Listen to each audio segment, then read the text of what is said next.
વિભાગે જાહેર કર્યું છે નાવકાસ્ટ બુલેટિન, જેમાં બપોરે 1 વાગ્યા સુધી 15 જિલ્લામાં રેડ એલર્ટ આપવામાં આવ્યું છે। 15 જિલ્લામાં અત્યંત ભારે વરસાદનું રેડ એલર્ટ આપવામાં આવ્યું છે, જેમાં જિલ્લાની જો વાત કરવામાં આવે તો બનાસકાંઠા, પાટણ, મહેસાણામાં પણ વરસાદનું રેડ એલર્ટ છે।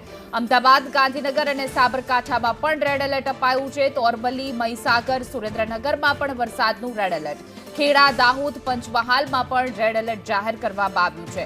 હવામાન વિભાગ દ્વારા 15 એવા જિલ્લા કે જ્યાં આગામી 1 વાગ્યા સુધીમાં વરસાદનું રેડ એલર્ટ જાહેર કરાયું છે, જેમાં આણંદ, વડોદરા, છોટાઉદેપુરમાં પણ રેડ એલર્ટ છે। તો 8 જિલ્લામાં અત્યંત ભારે વરસાદનું ઓરેન્જ એલર્ટ જાહેર કરવામાં આવ્યું છે, જેમાં કચ્છ, ભરૂચ, નર્મદામાં ઓરેન્જ એલર્ટ જાહેર કરાયું છે। તો સુરત, તાપી, ડાંગમાં પણ ઓરેન્જ એલર્ટ છે। તો વલસાડ, નવસારીમાં પણ ઓરેન્જ એલર્ટ, જ્યારે 9 એવા જિલ્લા કે જ્યાં ભારે વરસાદનું યલો એલર્ટ જાહેર કરાયું છે, જેમાં મોરબી, રાજકોટ, જૂનાગઢમાં યલો એલર્ટ છે। સૌરાષ્ટ્રના ભાવનગર, બોટાદ, દ્વારકામાં પણ વરસાદનું યલો એલર્ટ છે, જ્યારે પોરબંદર, અમરેલી, જામનગરમાં યલો એલર્ટ જાહેર કરવામાં આવ્યું છે। 1 વાગ્યા સુધીમાં 15 એવા જિલ્લા કે જ્યાં વરસાદનું હાઈ એલર્ટ, રેડ એલર્ટ જાહેર કરવામાં આવ્યું છે। અલગ અલગ ગ્રાફિક્સના માધ્યમથી જોઈ શકાય છે કે ક્યાં ઓરેન્જ એલર્ટ, ક્યાંક રેડ એલર્ટ, આ સાથે જ યલો એલર્ટ જાહેર કરવામાં આવ્યું છે। સૌરાષ્ટ્રના મોટાભાગના જિલ્લાઓમાં યલો એલર્ટ છે, આ સાથે જ દક્ષિણમાં રેડ એલર્ટ જાહેર કરવામાં આવ્યું, મધ્યમાં પણ રેડ એલર્ટ જાહેર કરવામાં આવ્યું છે।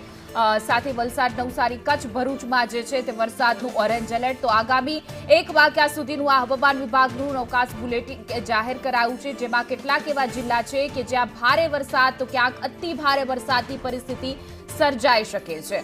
ખાસ કરી સૌરાષ્ટ્રના મોરબી, રાજકોટ, જૂનાગઢ, ભાવનગર, બોટાદ અને દ્વારકામાં યલો એલર્ટ છે। તો આ સાથે જ અમદાવાદ, ગાંધીનગરમાં રેડ એલર્ટ જાહેર કરવામાં આવ્યું છે। બપોરે 1 વાગ્યા સુધીમાં ભારે અને અતિ ભારે વરસાદની આગાહી જે છે તે હવામાન વિભાગ દ્વારા વ્યક્ત કરવામાં આવી છે। જોકે ગઈકાલથી જ વરસાદી માહોલ જે છે તે સાર્વત્રિક રાજ્યભરમાં જોવા મળી રહ્યો છે।